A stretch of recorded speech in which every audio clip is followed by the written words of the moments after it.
I was getting a lot of pressure. Where is NRDC's proof that gas is cleaner than coal?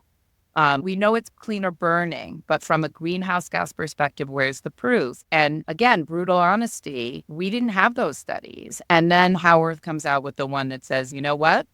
It's not true. So I want to call that out. That was a completely game-changing moment in the overall campaign. And it really changed where we were in the New York program at NRDC. And we said, we're not going to make that argument anymore. On a personal level, it's the most transformative thing that happened in my career and really has changed how I've approached everything I've worked on since then.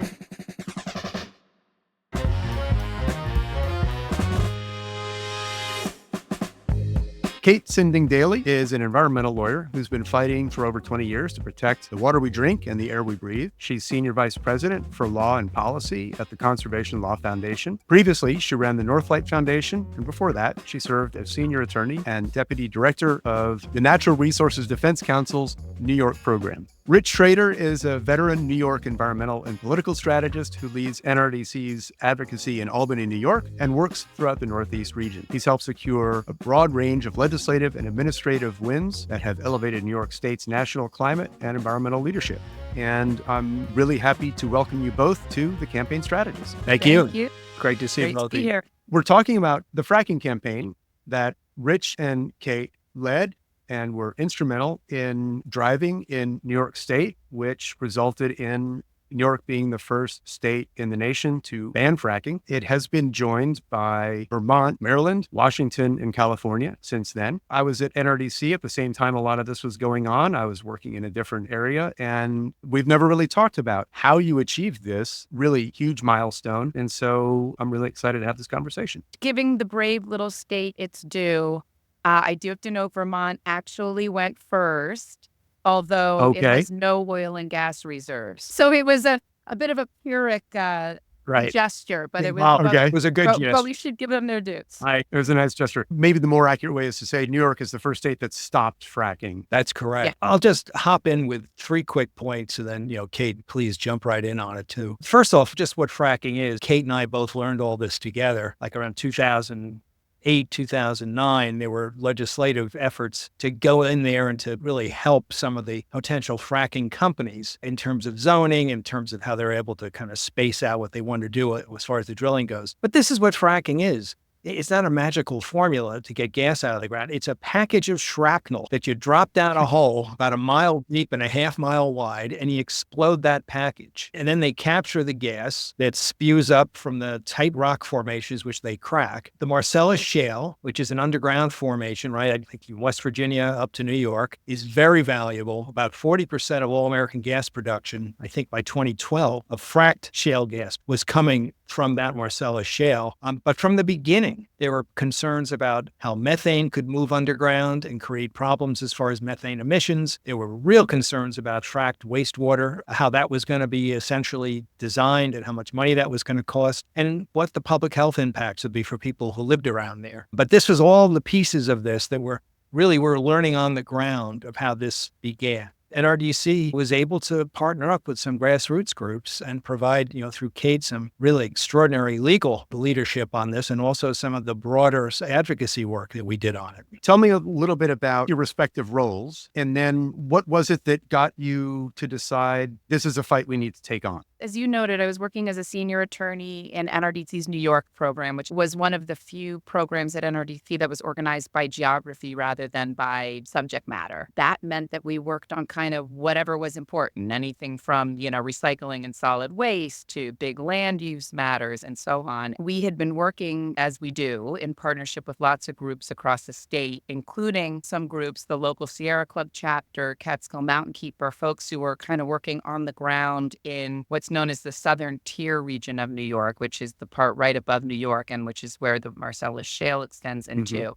And they were hearing, as they were kind of going around talking to folks, that landmen, quote unquote landmen were coming in and asking them to sign leases for their oil and gas rights. Everyone was like, what? No, this is New York. I'm sorry, this is New York. Do you know where you are? Like, what's happening? But it turns out it was true. And so we kind of did a little bit more digging. My first thought was, we got a full slate of issues we're working on in New York. We can't deal with this. And it was this arcane like piece of legislation that was moving really near the end of the legislative session. What it did was change the spacing laws for oil and gas development to enable horizontal drilling, which is what you need to do the fracking that Rich described. We started doing a little bit more digging around and reached out to one of our colleagues, Amy Mall, who was working in our lands program and based out in the Rocky Mountain West and was dealing with oil and gas issues and fracking on, Western lands, but hailed from upstate New York. And she sort of said, well, if this happens in New York, it will forever alter New York's landscape environment. Rich and I kind of looked at each other and said, well, expletive, I guess we better figure out a way to work on this. That's really the origin story of how we got involved. And then I'm sure we'll get into where it went from there. But we were too late in the legislative session to stop the momentum of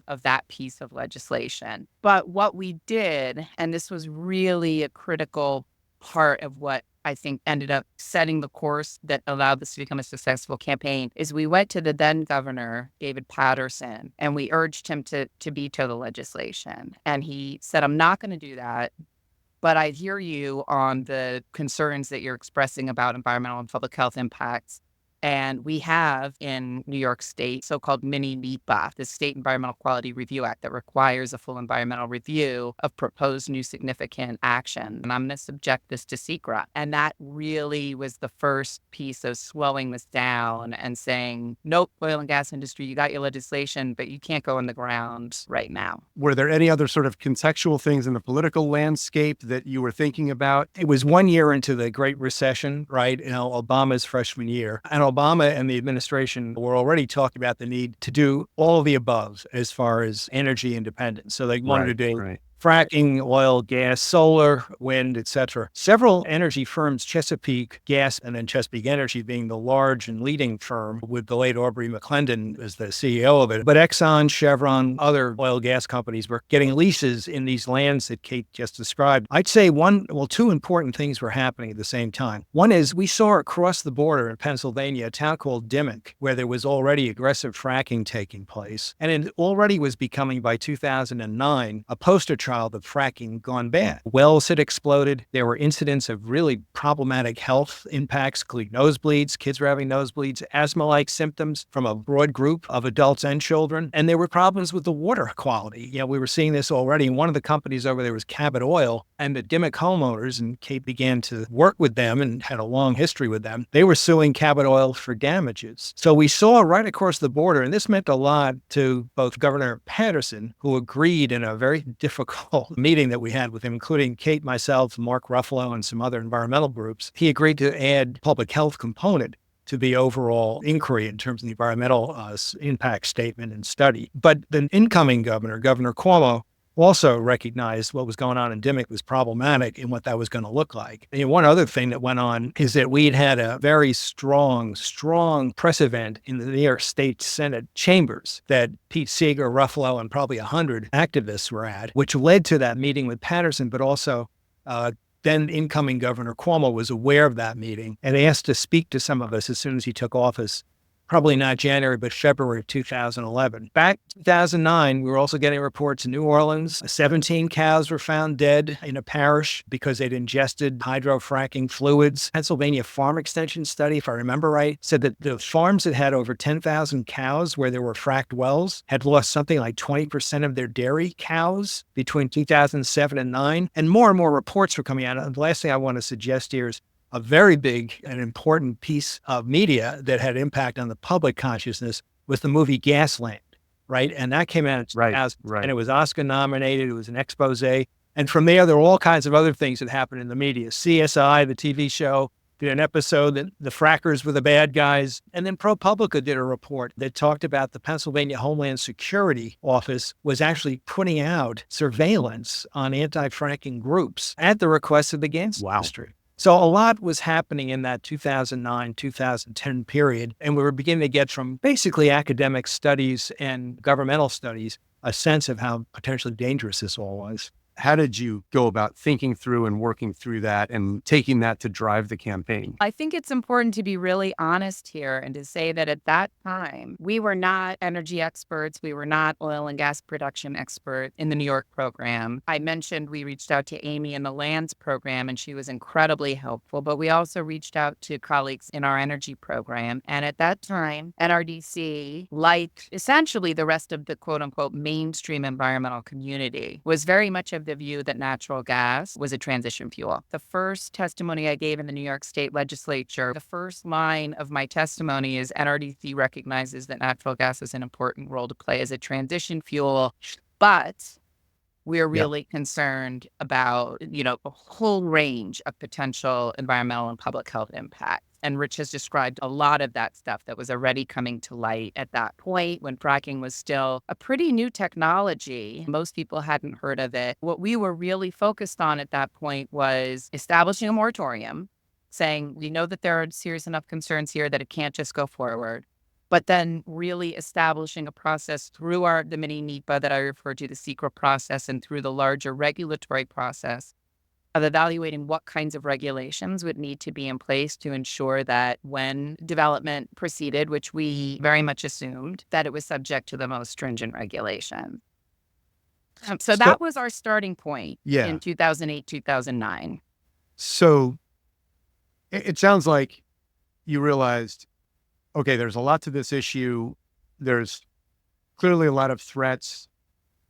We need to figure out something. At the very least, let's not allow the problem to spread or get worse. And so rather than like a complex sort of policy or bill that sometimes we use to move stuff forward, this is just like, no, we need to stop while we figure this out. And we need to avail ourselves of this incredible law that we have in New York. The secret process, it's very much like NEPA. It is a disclosure statute. It doesn't dictate any particular outcome, but when it's done appropriately and when the agencies implement it appropriately, it's an unbelievable tool for developing the science and the, kind of the factual background. And what became clear very quickly to us was that there was a huge dearth of science, that this was happening, and it was happening in an expedited rate across the border in Pennsylvania, in the western part of the country, in the South, but that the scientific community was almost nowhere in terms of really understanding what the range of impact were from this very ultimately violent technique that Rich described. The fact that they were using a cocktail of so-called fracking fluids that were necessary to actually explode the rock, but they refused to disclose what was in any of those fluids to anybody. Right. And then what was coming up around the well, the leakage and what was coming up around the wells, air impacts and so on. It sounds like your first stop in terms of getting a policymaker to do something was going to the governor. Did you make the ask for a moratorium and the secret analysis, or were those at different times? We asked for a moratorium and a secret analysis. And my recollection, Rich, is that Patterson said, I'm not going to put on a moratorium, but I will do secret, which we then were able to sort of say, well, that effectively does establish a moratorium. Eventually, the legislature did impose a formal moratorium. It was kind of a pause in a long Republican domination of the New York State Senate. Democrats had taken over, but it was a 2-vote margin for Democrats. Several things got done at that moment over a period of a couple of months with special sessions.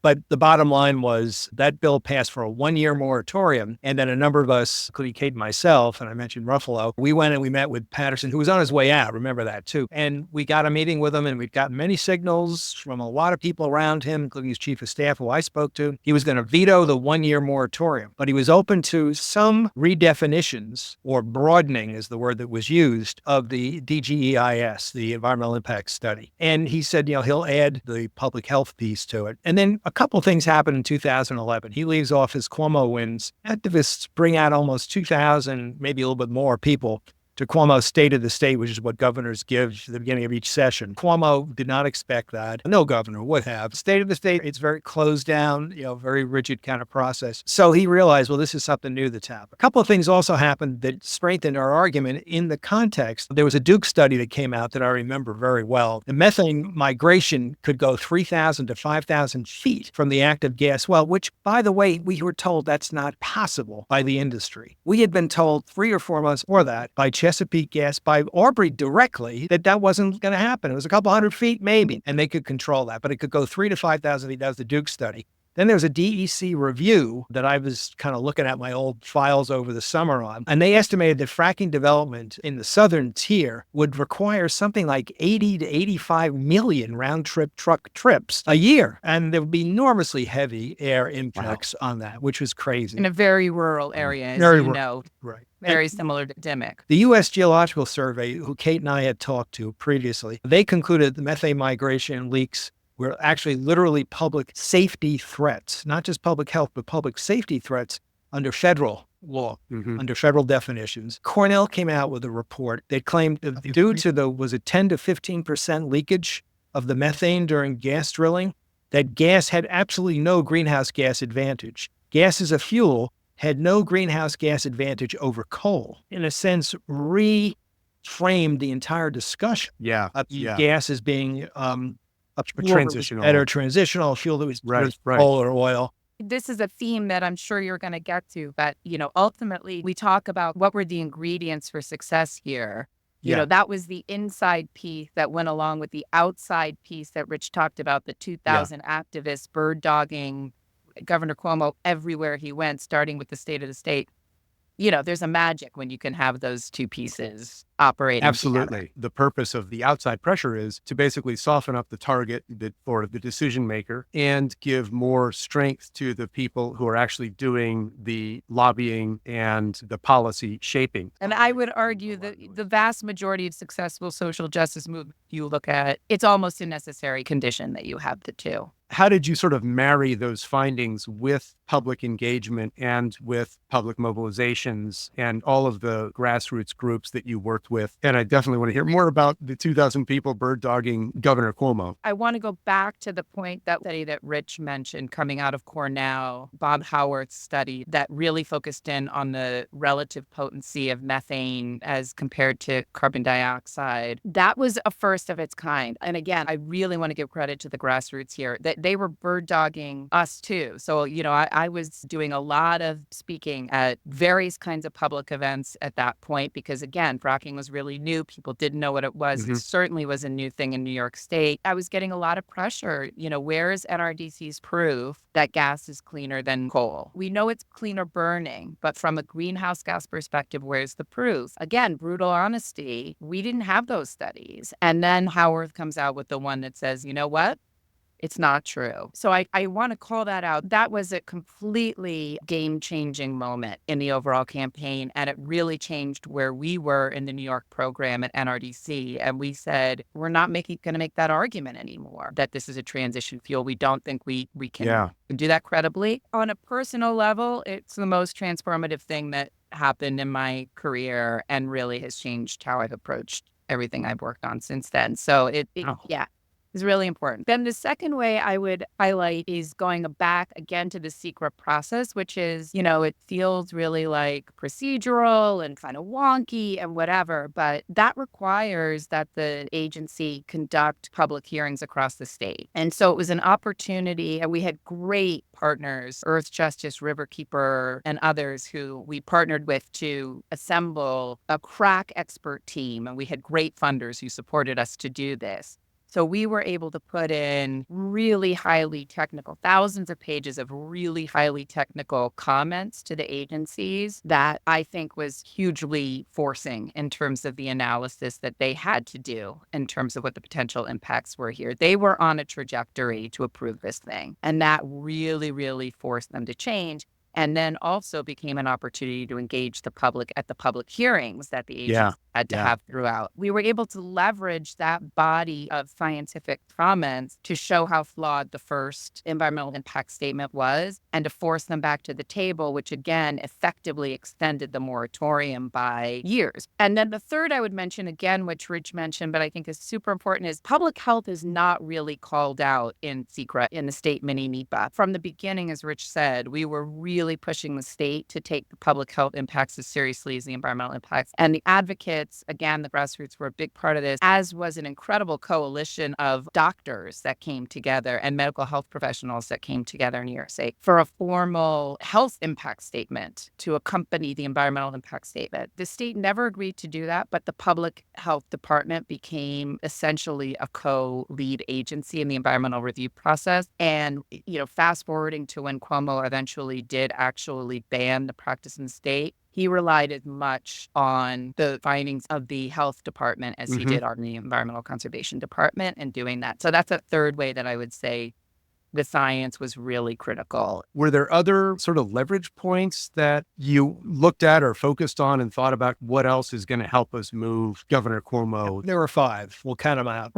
And the science continues on and on, by the way. There was a remarkable NOAA study in 2012 that we hand-delivered to the governor personally that found that there was larger methane emissions in these Colorado and West Virginia fracking fields, over 40% more than had previously been recorded. And right on top of that, there was a UN Environmental Program study that was tracking global fracking emissions. And they said it was comparable to coal over 100 years and would be 50 years forward to greenhouse gas impacts. So these were coming out, and ultimately the USGS came out with a second report that reported radium levels were twice as high in Pennsylvania and West Virginia fracked wastewater areas than in any of the surrounding water basins. And that also, we delivered that to Cuomo directly. Plus what was still happening at Dimmock, as we know, which was very public. Those were issues that every time we brought them up with Cuomo and his team, and we could feel there was already a beginning sense that, this is something that's not so great going on here. There's some real issues going. And secondly, and I mean, this is very important, and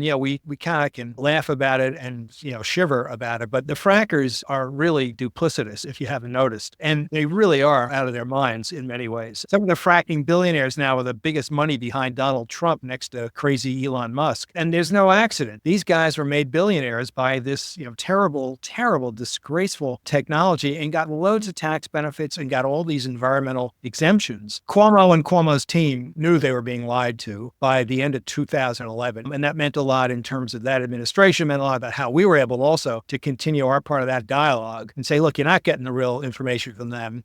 And, I'm not always 100% right, I'd say to them, I'm not a scientist, but we're going to base this on science and other things. 3, and this is of real importance, there were very significant legislative leadership who were anti-fracking by 2011, but particularly by 2012. And that would begin with the Speaker of the Assembly, Sheldon Silver, but it also went well past him, and the feelings were much stronger than even with Silver. So you had people who were in the Assembly Environment Committee, like Deborah Glick, who's from Greenwich Village and was now the chair of the Environment Committee in the Assembly. She was a forceful, aggressive anti-fracking spokesperson. And it spread also into very significant members of the Black, Latino, and Asian caucus, who we worked with. And I will tell you that the most important thing, the grassroots were critically important, but the most important component of our efforts in terms of the lobbying, we bring the grassroots groups in, and they were spectacular. When we brought the public health professionals in, it was a level beyond what we usually are able to experience as far as our messaging. So we bring in doctors, and we bring in physicians for social responsibility. Even the New York Medical Society came in. We brought in the pediatricians, who are still a great ally of ours on things like PFAS and pesticides. At one point, 12 pediatricians from the Mount Sinai unit came up and lobbied with us. The spectacular Dr. Phil Lanagren came up, who'd done a lot of work on child health stuff over the years out of Montefiore and Mount Sinai. And he was a spectacular spokesperson for us and very meaningful, and has worked with NRDC and worked with environmentalists on many bills. But he really cared about this passionately. And Cuomo would listen to him because of the public health side of this is so powerful. And partly because of the really important work that, Kate and NRDC and other groups did to make sure that was part of the discussion. 4, and not to say this is in any way would carry things, but it's not unimportant. There were a number of spectacular New York Times articles, some other media too, but the New York Times articles by Ian Baruma that exposed some of these issues going first in Dimmock, other parts of the country, then looking at what it looked like in New York. There were really, really powerful stories, powerful narratives. He's a terrific writer, eventually caught flack because of the industry and caught flack from his own editors. But his series had a profound impact. Ian Urbina, right. And I don't recall if he won any awards for it.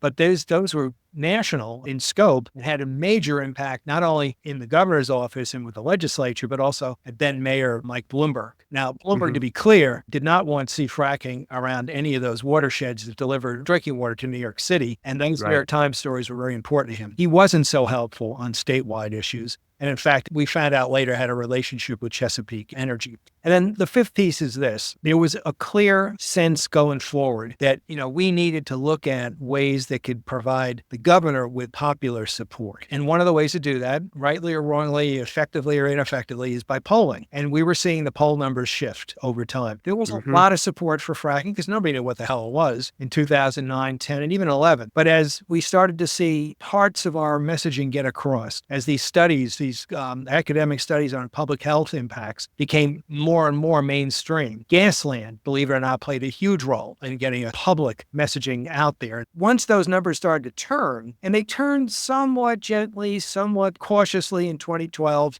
a little bit more in 2013, and they were turning in every constituency, including Republicans in New York State. By the time we got to the end of 2013, early 2014, there was some real public opposition to doing fracking. And what was the point of it at that stage? Because people didn't need it. Besides the industry that was against it, so was the New York State Building Trades, so was the New York State Business Council, who put a lot of money up there. They put up a billboard to fight for this. It wasn't like we were just there alone making the public arguments around health. There was an enormous amount of money that was spent that no one has ever figured out how much it was because they were hiding a lot of that money. Chevron came in, Exxon. I saw the American Petroleum Institute for the first time that I'd worked in New York State doing environmental work. I saw the API hire not one lobbyist, but 4 lobbying firms. And what were they trying to kill? They were trying to put pressure on Cuomo to move forward, especially on the southern tier, which he almost did, and then backed off when Sierra Club, NRDC, and a couple other groups were oppositional to that. But once we were able also to expose the combination, expose what they were doing, the money they were spending, and the misinformation that they were sending out, which by the way, they do to this day on almost all of our bills, including the climate law in New York State. And at the same time, the polling numbers were starting to move against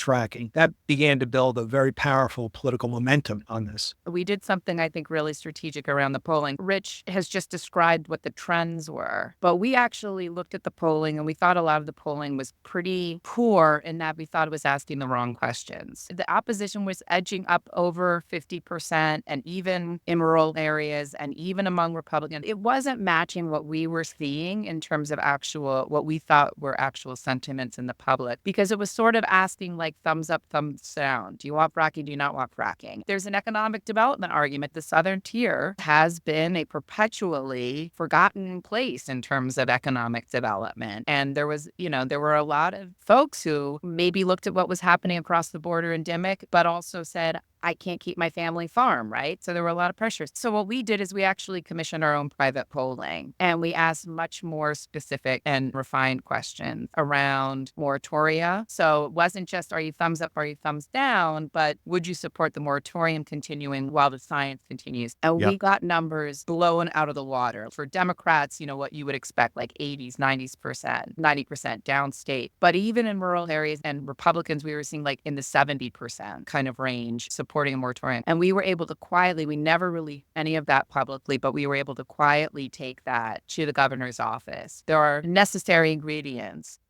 That was one of them, in my opinion. What was critical about the private polls that you were able to write that resulted in a stronger sentiment from your respondents? And then tell me about the decision not to release it publicly. The Greenberg and Siena polls, and to some degree the Quinnipiac poll, all worked for Chesapeake Gas. They all did polling for Chesapeake Gas. And in some cases, when they would release a poll, you'd see 4 or 5 sponsors, and one of them was Chesapeake Gas. So the question was always asked, some people oppose fracking because of environmental impact, but some people support it because it will create jobs. For 2 years, that was practically verbatim. We worked very hard, diligently, to pull together a poll that had questions that got to the data, that were about health, that got to the data about what this would all look like in terms of the emissions, clean air, clean water, that sort of thing. I will say this. Bringing it over to Cuomo and not releasing it, that was a smart political move. And honestly, it was just us that made that decision. That wasn't a move of the broad movement. It was our view, Kate and my view, and some NRDC staffers, better to make sure the governor saw this first and foremost. Let the governor's staff pour over it on their own, and then with us, which they did, and then kind of talk through the really specifics of what this really showed in terms of popular opinion. People care about public health. People were worried once they were given information about the impacts statistics, which had been all, by the way, the information was developing over 3 years because of these academic studies and government studies that were coming out. I really credit Rich and his unbelievable political instincts in knowing that. The other piece I think that's important to note is we're not the most effective messenger with a broad swath of the public with something like this. Like, we knew our polls had integrity. We really wanted to find out what the information was, but we also were advocates.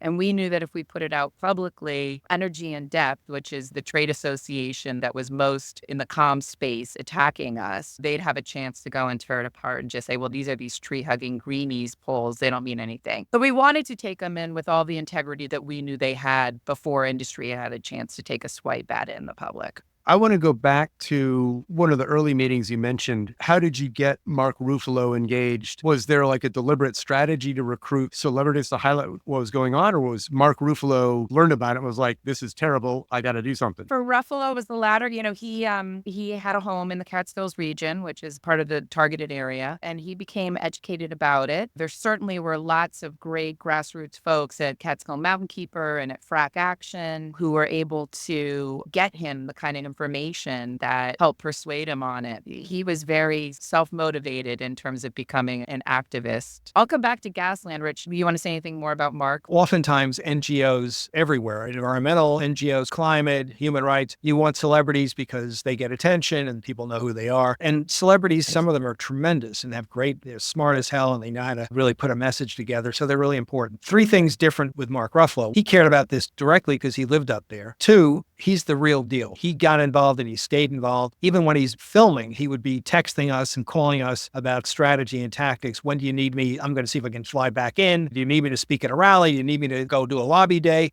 And he did. He came up on, must have been, 3 dozen lobby days over a couple of years. Wow. And, Kate and I were talking to him regularly. He was just part of the team. I mean, he literally was part of the team. This is a guy that's unbelievably humble. A lot of times celebrities, and it's not anything that they can do anything about. They're so, busy and they have other things going on. This is not going to be their priority. He made this one of his priorities in terms of his personal commitments. And he still does to this day on a number of environmental and human rights issues. Sort of landmark event outside the New York State Senate chambers, which by the way was a very conservative place then. Pete Seeger sang, Ruffalo spoke, a lot of us were there, but it was a huge event. Usually you don't go in the Senate chambers, but it got enormous amount of publicity. So this is the first time I think fracking was the target of a very public event. And I think that was the first round of where Mark realized, this is a piece of something big that I want to be part of. And he was at some seminal moments. As I say, he was there in the Patterson meeting. He was there in meeting after meeting with Cuomo. And, Cuomo would call him. Cuomo wanted to talk to him. And, my own view, my instinct politically on this, and we talked about it and a lot of people were engaged on this who have real political smarts. My own view is the longer Cuomo held out, the less likely it would be for that administration to start fracking. As more and more information came forward,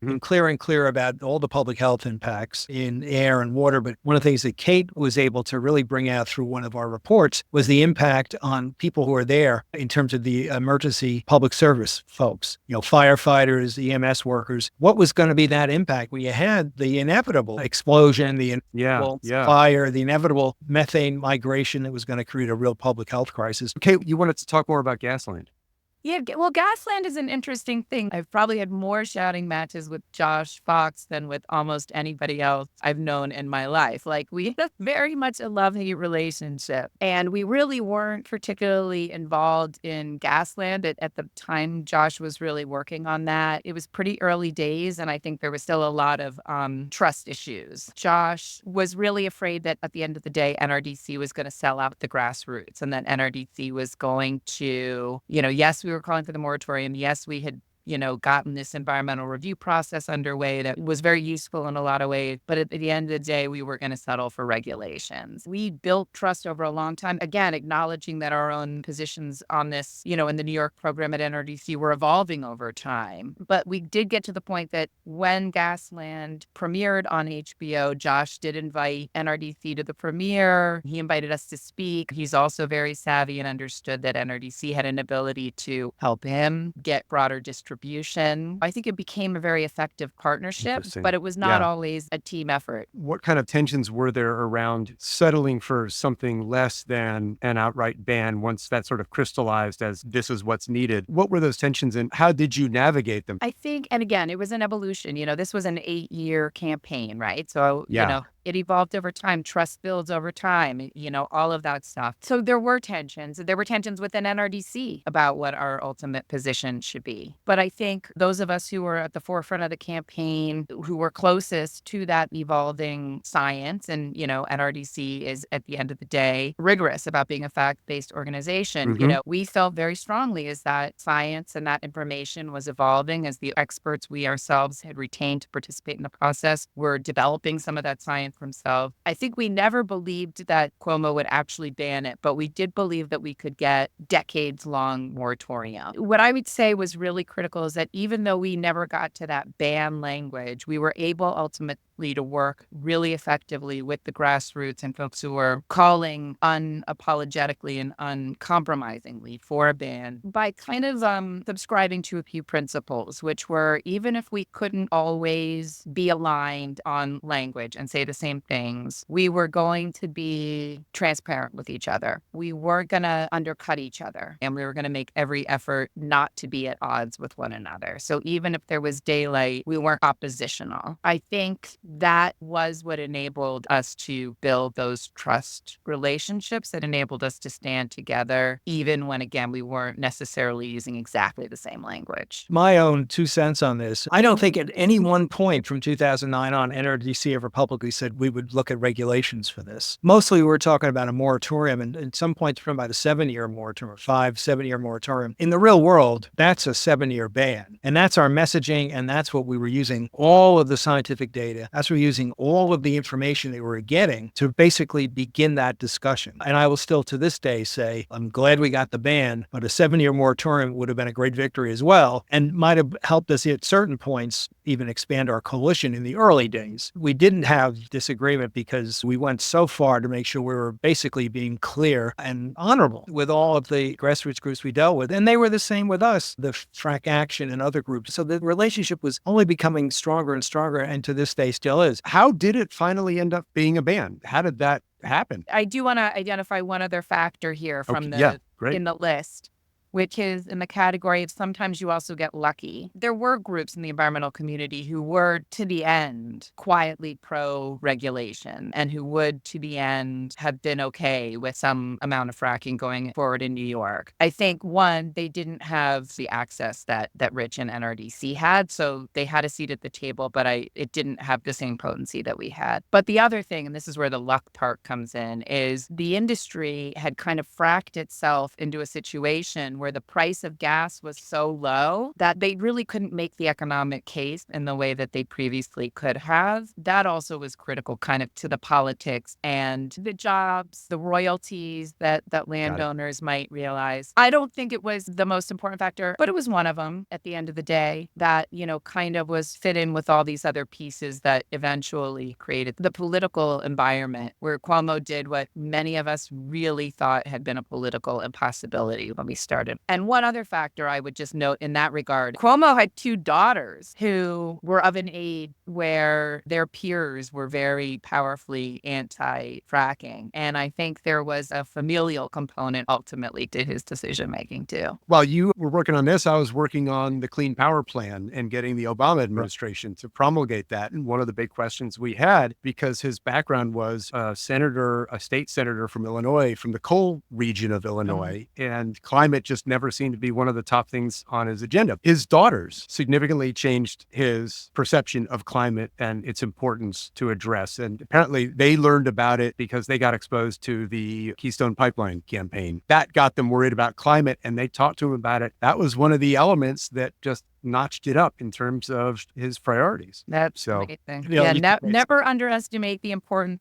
of the next generation, right? They're always Yeah. more important than you think they are. One other piece, Cuomo had an ongoing emerging sense of distrust of this industry. They had lied to him about a number of things in terms of public health. What he used to talk to me about a lot was the concerns about the phony numbers he was getting as far as job creation. And DEC actually came out, his own agency came out with a report that said most of these jobs are going to out-of-state people. They bring up from Oklahoma and Texas. They know what they're doing. It's only a few percentage of jobs that go to the local workforce. And it's a boom or bust industry. Right? You got 2 years of a big boom, and then on the third year, it starts to decline, and then there's a huge decline by the end of the third into the fourth year. And those numbers have held up. I was just pulling these numbers out again as we prepare to talk together.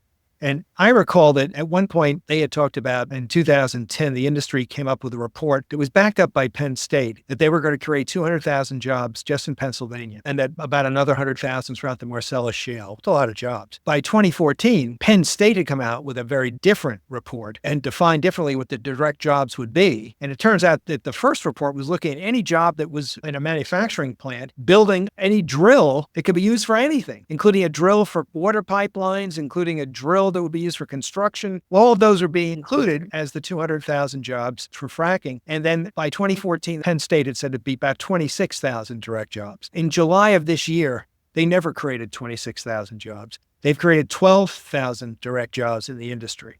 12,000 over the entire course of fracking in Pennsylvania, which is less than 0.25% of all jobs, compared to a broad manufacturing number of 600,000 jobs in Pennsylvania. Please, you want to destroy, your climate in terms of the water quality. You want to destroy the neighborhoods, drinking water for people, negative impacts on clean air for 12,000 jobs. I don't think so. Was the governor's sense of being lied to part of how he ended up going to a ban, or? I think it was the popular mood that was swinging against fracking that meant a lot to Cuomo. I think the fact that the grassroots were so effective, in fairness to the grassroots too, they would keep the pressure up, but they were fairly favorable to him. Keep the discussion going. Keep looking at this in a way that's professional, in a way that's thoughtful. A lot of the grassroots pressure was do it. We're here. We have political power. Yeah. 5,000 people out here. And we will love you. We will shower you with love when you do the right thing. And they did. And they did. That's a really interesting dynamic because you don't always have to go on a hard attack at the decision maker. Kate, one of the things I noticed throughout your blogs was even when there were setbacks or Cuomo didn't do as much as you wanted at a given step, you effectively always identified the hero's path that he could take. An old organizing adage, if you back someone into a corner, it can make it much more difficult to get them to give what you want. But if you give them a way to move forward that will help them and be successful for them, you can really get a lot done. And it sounds like you kept that hero's path open. People weren't attacking him. They were saying, we want this, we're right behind you. And it sounds like that was really important to getting this outcome. What's some advice that you got from a mentor or a colleague or someone early on that was really helpful in shaping your approach to the work? My only mentor, and the only one that mentored is my grandfather, who didn't quite have the politics that I developed, but decent politics. He said to me all the time, put yourself in the other person's shoes. Always. I interpreted, think like a novelist. Put yourself in those shoes and see what's going on, both to get a sense of empathy, but also think of how they're going to come at you. Look at the place where you're trying to get your decision being made. And what are the places where you think there are some real opportunities to put pressure on and to move forward? I do this all the time, putting my own head in the head of not only opposition, but also legislators, scientists, media folks who we're talking to, obviously the decision makers, the legislative leaders and the governor. What were they thinking? How would they think this through? Try to get 5 steps ahead. And that is so critically important. And too few people look at it that way. It's always about their own emotional kind of context and not looking at it in terms of what the other people are going to be doing, the other institutional stakeholders are going to be doing. I've been very lucky in my career to have a number of really terrific mentors, including Rich. But I would say one that's really important for me is about integrity and honesty. And, yes, you're an advocate and yes, you have an end goal in mind, but it's like any other lesson you tell a kid. Like if you deviate from the truth, you will get caught. And just like Rich was saying with the industry playing fast and loose with the facts and that coming back and biting them, that also means holding yourself accountable, your own organization accountable, and admitting when you don't know the answer. But I think just having that really solid commitment to being the most powerful advocate you can be, but not deviating from what you know is true is really important and in terms of having the ultimate credibility to be successful. Terrific. Thank you both so much for your time and talking to us about this campaign and this effort that got fracking banned in New York. It's been a really enriching conversation, and I appreciate it. Thank you both. Thank you. It's been a lot And of fun to relive. Yeah, thanks a lot. Thanks for tuning into the Campaign Strategist, where we dive into the art and science of advocacy. The podcast is produced by Prismatic Strategies to share wisdom and insights from leaders in the field. I'm your host, Pete Altman. Music was written by Andrea Perry and Pete Altman, and this is edited by Abby Altman. If you enjoyed today's episode, please don't forget to like, subscribe, and share with others who care about making a difference. You can find us wherever you get your podcast. Thanks again, and see you next time.